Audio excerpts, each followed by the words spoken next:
Hello and welcome to Shanghai. I am Chen Xuan. Hi, I'm Timothy Pope. From the explosive rise of TikTok to the success of mobile gaming and the growing popularity of short dramas, Chinese app developers have spent the past decade crafting their path to global dominance. Today and tomorrow on Shanghai QA, we're going to take a look at how those first tentative steps onto the international stage have ended up reshaping the digital landscape. From social media to games and even short dramas, Chinese app developers have danced their ways onto the world stage. But they seem to have cracked the code. It's like overnight success that took a decade, yes. And now they've got the fastest growing social media app in the world. The banner here is TikTok. That's the major signal that this is not even only possible, this is possible in the largest scale that you can imagine. The Chinese company behind it is now the world's highest earning social media firm, $43 billion in the first quarter, outstripping Meta for the first time.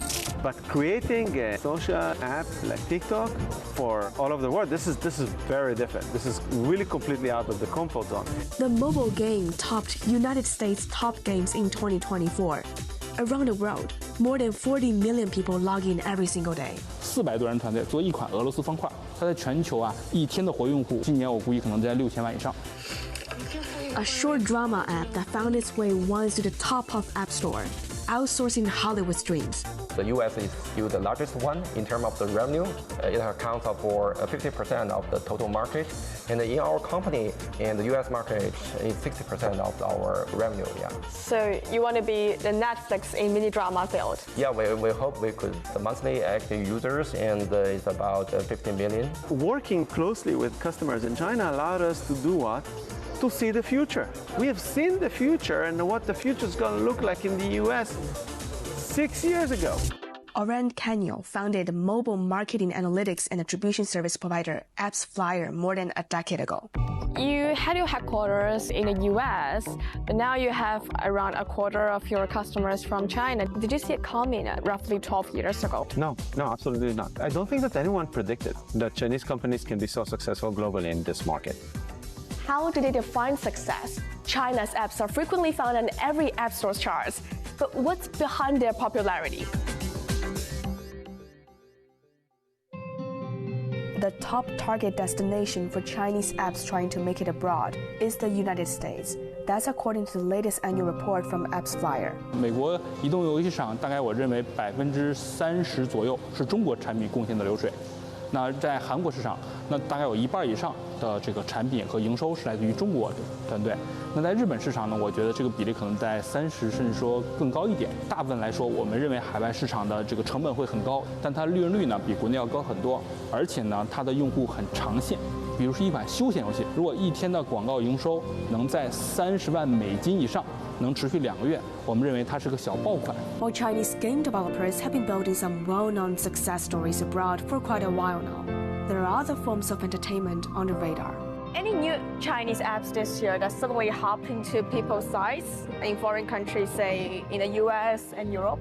Short drama is getting very popular. The mini drama app? Yeah. And I think that this is very interesting, because these kind of apps are made not for just Chinese. For Chinese and for China, they're made for global from the get-go. Short drama is also called mini drama. Each title consists of 60 to 100 episodes, each around 1 or 2 minutes. The market first took off in China roughly 3 years ago. In 2024, the country's mini drama market was worth 50.5 billion yuan, surpassing the movie box office for the first time. And the producers naturally thought about exporting the new genre. I'm changing things up. I don't want to be known. And the US has been quick to embrace short dramas, to the point where it now accounts for almost 2/3 of the international reach. We tripled our revenue in last year, and this year we hope that we continue that speed. We topped the US entertainment downloads many times. Nan Yapeng is the vice president of the studio that developed the short drama app, Real Short. It even saw its download exceeding traditional streaming apps like Netflix and HBO this year. the cost for mini drama would be 200K and or 300K. But if it is the hit titles, it could be generate like 20 or 30 million dollars. From a dubious reception to booming demand took the firm just 2 years. At that time, there's a lot of the Hollywood person, they would think that US audience would not like to consume this new mini drama, this new format. Especially this is the vertical and the short drama.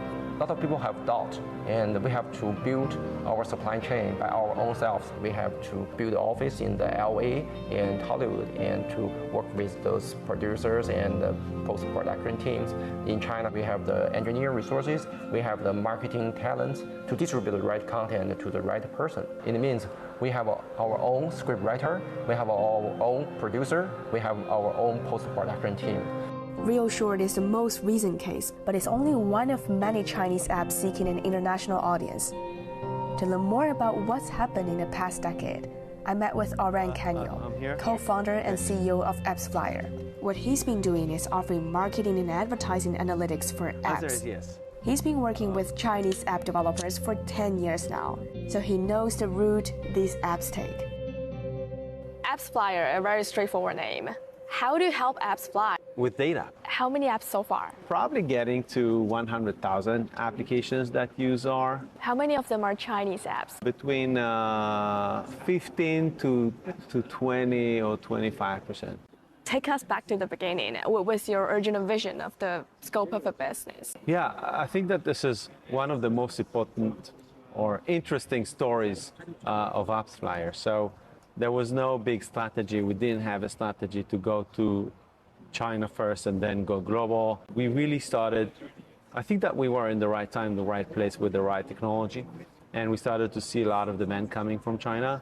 I started to work personally with companies here, with individuals here. I saw their motivation, I saw their dedication, I saw their great products, and mostly they're ambitious to go global and be successful globally, and it was kind of addicted to it. And back in 2014, we've decided to invest and go all in China and establish AppsFlyer China in 2015. So at the beginning, who were you mainly targeting at? Like everybody else, the US. Which Chinese app was the first to reach out to you? The first prominent company was Baidu. They've been looking for data analytics and measurement for their apps globally. I think it was in 2013. They started promoting their app globally. We started to work with Facebook on measuring their data, and I noticed that Baidu is not using Facebook. So I made an introduction between Baidu and Facebook. And since then, they really scaled on Facebook and really became very successful on Facebook. And it really felt odd that me, this small startup, very few people, connecting two giants together. So I really have this comparison between selling to a Chinese company or customer and a US-based customer. The customer in China will grill our products from all the way, will test it in various ways. They will work day and night to innovate on top of the platform. If you can be successful in China, you probably can be successful anywhere. And I completely agree. I saw how professional they are, how dedicated they are. This is the point that I decided, okay, this is incredible. We need to go all in. So it took us like 14 and then 15 to establish operations here and everything. By saying professional, what do you mean? How do you measure the so-called professional and dedication?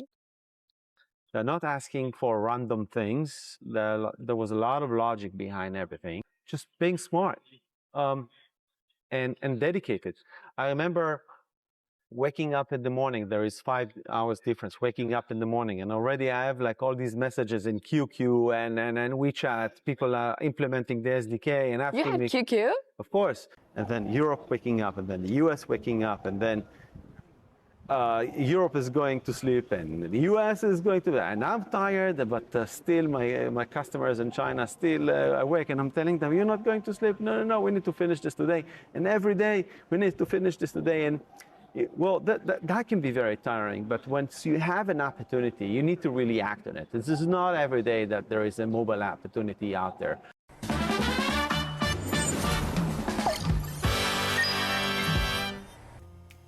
Now it's time for the Shanghai Q&A. Today's question is from Lim from Malaysia. I'm an exchange student in Shanghai for 1 semester. So can I use the instant tax refund policy here? Well, Lin, you absolutely can. The policy applies to anyone who stays in China for less than 183 consecutive days. Just make sure your purchases are made within 90 days of your departure from China. And also we have another question from Mark from Argentina. I've been living and working in Shanghai for 3 years and am enrolled in the social security system, including the Housing Provident Fund. Is there a way I can check the amount I have accumulated? Hi there, Mark. You need to bring your insurance documents to the nearest district social security center to check the pension insurance payment status.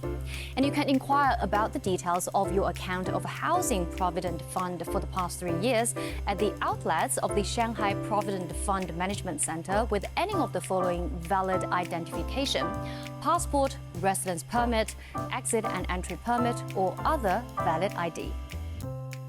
If you've got a question for us, you can find us on the socials. We always love hearing from you, and you can find all our content online as well, and join us here on Dragon TV Monday to Friday. Thank you so much for watching and see you next time. Bye-bye.